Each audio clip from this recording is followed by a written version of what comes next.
वो ऑनलाइन है पर तुम्हें उसका एक मैसेज भी नहीं आता।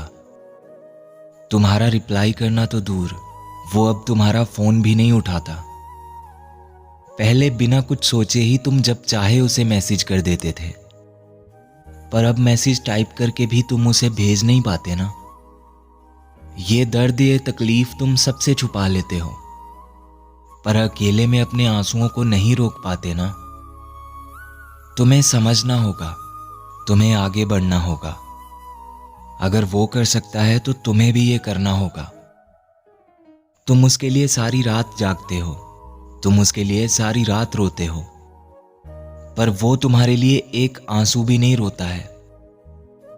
थोड़ा वक्त लगेगा, पर तुम्हें भी आदत डालनी ही पड़ेगी, क्योंकि जब कोई इग्नोर करता है ना, तो बहुत हर्ट होता है।